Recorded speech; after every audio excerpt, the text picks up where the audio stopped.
Man, I don't know if I can do this, bro. I am not sure. Let's see.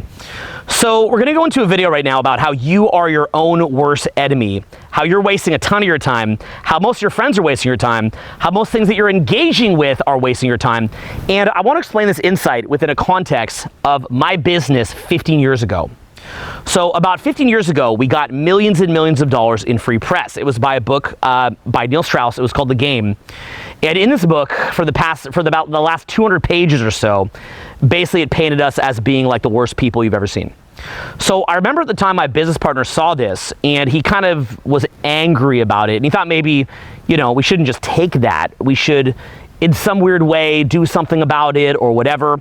And what happened at the time, it was actually before social media came out. So Google, the search engine, was kind of like the major way that people would find us, was that many other companies kind of came in like jackals, you know, it's kind of like kicking you when you're down. And they started loading up our search engine with all this stuff that was very negative. So I went to my business partner at the time. I said, look, if you want to dedicate a huge amount of time to, you know, doing something about this, I'm not going to object to that under one condition. Our business needs this, and then if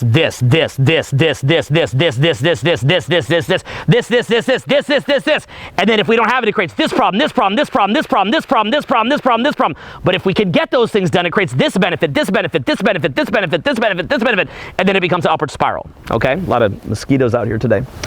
Okay, so that being the case, I said, when we finish all that in 10 or 20 years, then, and only then, will I be okay with you doing something about it?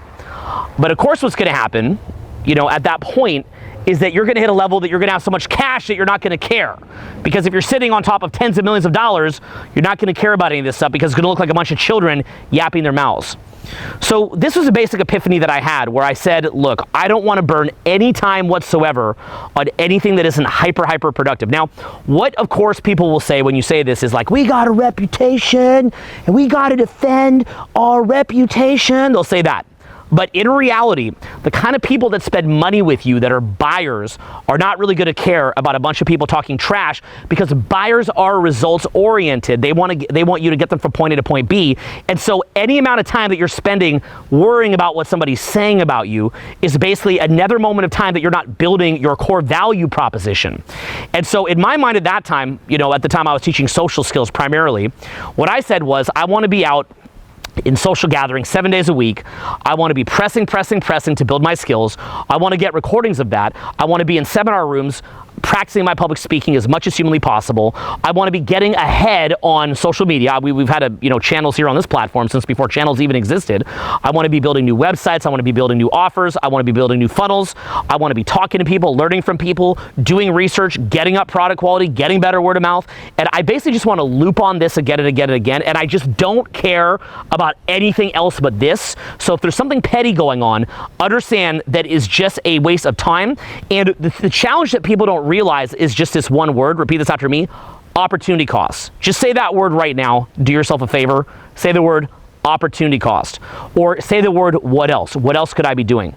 So the way they get you when somebody's trying to distract you is they pull you into their little world of time wasting. Now, what you need to understand at this little kind of level of time wasting is that this goes much deeper than you realize. This is a much more complicated topic than you realize. Okay, we're sitting out here in Redwood, it's one of the most beautiful places in the world, and there's mosquitoes everywhere, right? And the way that I think about it is like Redwood here is this beautiful dimension, and then the mosquitoes are like these distracting little gnats, okay? And so, you know, I can kind of feel them itching me, right? And if I sit there trying to remove every little mosquito, then what this video is going to turn into is just me going, just constantly reacting.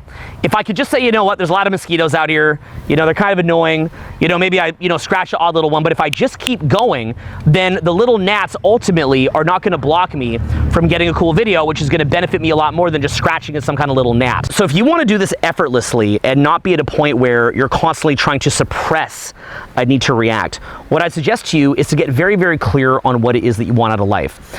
And then what I want you to do is anytime that some kind of distraction is coming your way, whether that's self-generated or generated from outside yourself, you're quickly sizing that up relative to where it is that you're trying to go. So let me tell you about what my perfect life is. There's a lot to it, and I couldn't say it all in one video, but the short version is I believe that it's about tapping in. I believe it's about being a giver, tapping in and having energy move out of you rather than not being tapped in and then trying to take. It's also about receiving as well. It's both. It's about win-win. It's about you spending time with family, you exploring the world, you witnessing your creator's creation. It is about you cultivating your abilities, you helping other people, you having the best that life has to offer. It's about you being in a flow state. You know, for me, it could be spending the entire winter skiing and making videos while I'm skiing and skiing with my friends and family and taking it in and then adding value to my business and traveling the world and all of that. So you want to get very, very clear on what it is that that looks like. Do you want to meet people that are very attractive and spend a beautiful night with them or a relationship with them or a lifetime with them? What is it that you want out of life? So get very, very clear on that. Now, what you want to do from that standpoint is knowing what it is that you want. You then begin to size up everything that it is that you're thinking, every single thing that you're doing, and the people who are around you, and ask yourself a simple question. Are the people that I'm meeting or spending time with or engaging with, are the things that I'm letting distract me, are the things that I'm putting in my mouth, or the thoughts I'm having, are they leading me towards where it is I'm trying to go or not? And if they're basically just you at a distraction, you've got to recognize this as similar to a drug addiction, and you've got to recognize this as essentially spiritual bondage. Now, here's what I mean.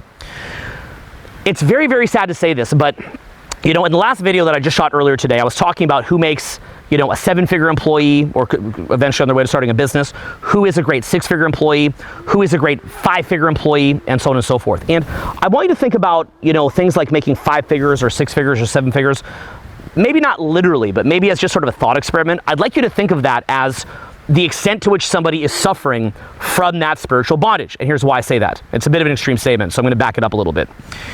In reality, if you were just thinking about the things that helped you and just doing the things that move the ball down the field, and if that's all that you did, you'd very, very easily be getting the results that you want in life. You'd probably very, very easily be making a 7-figure income.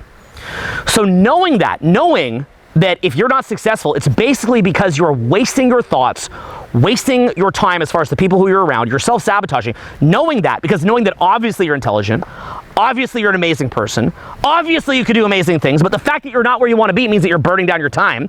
Everybody has the same 24 hours in a day, so you're clearly burning it down, not focusing on the right paradigms, the right skill sets, the right knowledge, the right systems. You're not doing that. You're just wasting your time on garbage. Knowing that, then basically you can begin to take ownership of this entire process and realize that, you know, if you're not doing well, it's because you have a spiritual bondage to worrying what people think of you, a spiritual bondage to watching stupid television, a spiritual bondage to taking drugs and alcohol, a spiritual bondage to engaging with people that are just wasting your time. There's a spiritual bondage there, right? It's like the mosquitoes in this video are the perfect analogy. When I just go like that and I just keep talking to you, imagine if I'm just like, right? What is it that you're doing? So when we think about something like, say, drugs in one way, yes, it fries holes in your brain. Okay, you drink drugs and alcohol. You can read Dr. Amen's book, Change Your Brain, Change Your Life. Look up his social media. Look up the graphs of what happens when you take alcohol and drugs. Drugs at a base level, burning Swiss cheese holes in your brain, which is a very deep topic, that is bad enough.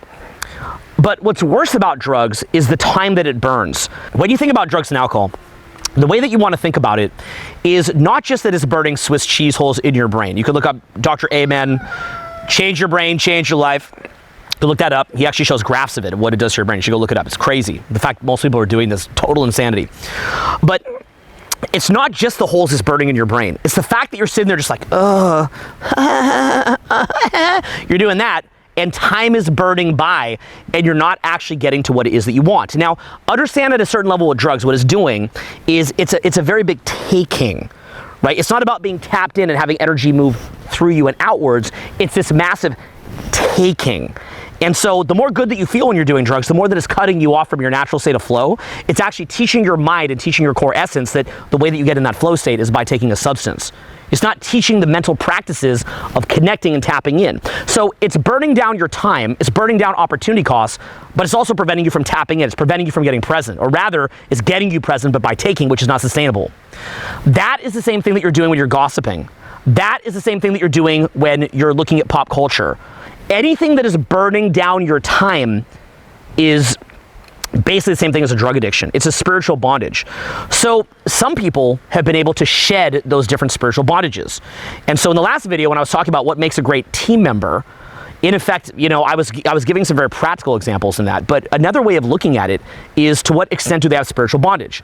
Because if you're sitting there worrying what people think of you, and if you're sitting there gossiping, and you're sitting there talking trash on other people, which essentially you do so that you can feel better, you know, than them by comparison, you get an ego kick out of it, you get a dopamine spike out of it. If you're sitting there just doing those things that you're not meant to be doing, then what it's doing is cutting you off from present energy, it's cutting you off from God. It's burning down your time, you're not growing. And so you've got to begin to actually audit the people who it is that you're around. And you've got to ask yourself, to what extent do they have spiritual bondage? To what extent do I have spiritual bondage? And what would it mean to liberate myself from that and then to make life easier? Now, here's what's going to happen when you do this. In effect, once you liberate yourself, you're going to have a lot more energy, you're going to have a lot more focus. You're probably going to have a lot less ums and ahs in your speaking. You'll still have some. Your voice is going to open up and be crazy powerful. You know, say that you want to go out and meet people and attract people. You're not going to need a million things to say. You're going to know what to say because you've regained that mental capital. So there's an entire change of things that's going to be happening. You might even notice things like you have a lot more vitality. Maybe you'll see a bunch of your friends that are kind of under the weather, and for some, who knows why, you just don't struggle with that. You know, just these different things. And then what you're going to start seeing is that with all that added mental capital that you've reclaimed, now you come up with $1 million ideas. Now you're able to think outside the box. Now you're able to be a disruptor in your industry, and so on and so forth. So you've got to ask yourself, what do you want your life to look like? Do you want your life to be this beautiful life with all these amazing things, making tons of cash, spending time with family, meeting attractive people to share adventures with, maybe adventure for a night, maybe adventure for a lifetime, absorbing great information, just being free? Like, do you want your life to look like that? Or do you want your life to just be this ongoing thing of time wasting where you're working a job that sucks, you're mad at life, you think that you're a victim, and you're just stuck in this weird little web? Okay, and so what you've got to do is you've got to just start snipping the web. So any thought that you're having, oh, not productive, snip. Either not productive, educational, making me laugh, because making you laugh, that's part of life, that's good. You know, it's genuinely funny, it's genuinely enjoyable. Is it enjoyment from tapping in and moving out? Which one is it, right? Or is it you taking? So you just get used to that. You go snip, snip, snip. Then you see the people around you that are burning down your time, and you say, cool, I love you, snip. Then you look at different habits that you have that are not getting you to where you want to go. Hey, that was fun and all. It was cool at the time, but I want to go higher. Snip.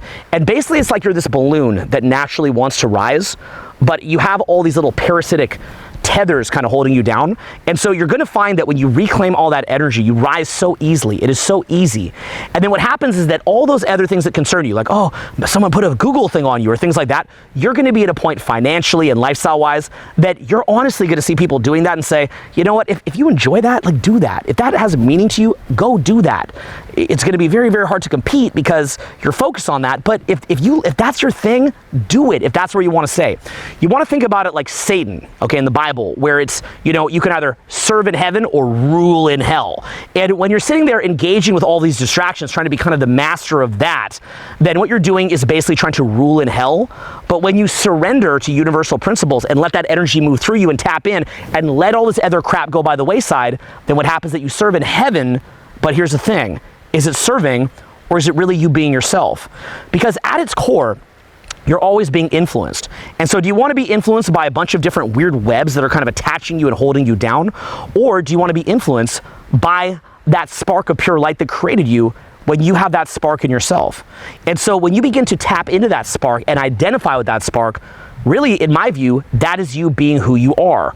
And what that means is that the more that you tap into that and let go of this other stuff, the better and better your life is going to get. See, human beings, we can live in heaven or hell simultaneously.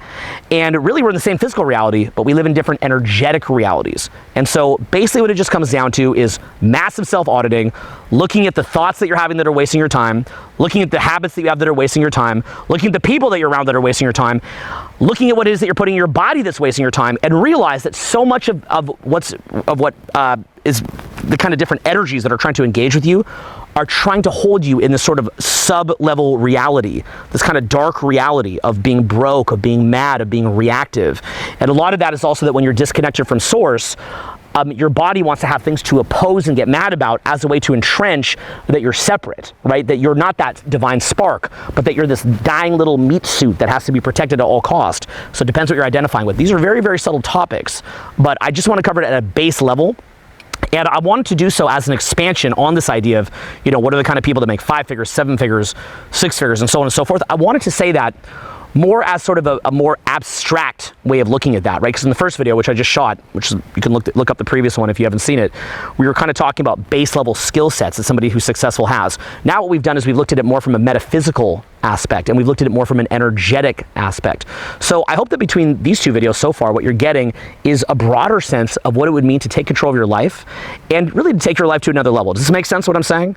And you know, really my goal when I make videos like this is to get around people like that, because unfortunately, people like that tend to be very, very rare. So my goal in making this video is that you can actually take these ideas and run with it. Maybe you'll join a private group of mine. Maybe you'll be somebody who makes a lot of cash and hires me or puts me on your board of advisors. I've had a lot of luck with that over the years. Maybe you'll be somebody who introduces me to incredible people who I'd like to meet. And most important is that you're somebody who takes these ideas and represents them and lives them and pays them forward and makes the world better. That's really the goal that I have in sharing this with you. So this is just what I've seen, and what I observe from this is I want you to think about it like there's this huge mountain of gold in front of you and you're just crawling through this ravine, and there's all these little piranhas that are nipping at your heels. And again, if you stop, just like the analogy of the mosquitoes out here, if you stop and all that you do is you just keep picking them off and that's all that you do, then what's going to wind up happening is they're all just going to jump on you and they're just going to eat you and suck you into the water, and there'll just be this big pool of blood. But sometimes you just got to let them be there. And you say, you know what? Be there, Mr. or Mrs. Piranha. You can bite a little bit, it's okay. I'm getting the mountain of gold. And when I get to this giant mountain of gold, I'm not really gonna care that you took a couple nips. If the nips is what you like, take the nips, it's all good, but I'm getting the mountain of gold. And so you wanna get yourself to a life position where all these things that would be burning your time or wasting mental capital or getting you reactive are literally meaningless to you. And if anything, when you see people doing them, you feel empathy for them because you say, you know what, I used to be like that. And it sucked, and I know what that's like. And if this is a temporary pleasure for you on your way up, that's okay, but I do wish you to get out of it for your own sake, not for mine, but for you. And in your case, once you get to that mountain of gold, there's even bigger mountains of gold that you can go and enjoy. So I hope you enjoyed the video. We'll be back with more soon. I'm actually gonna keep shooting right here in the Redwood area. Peace.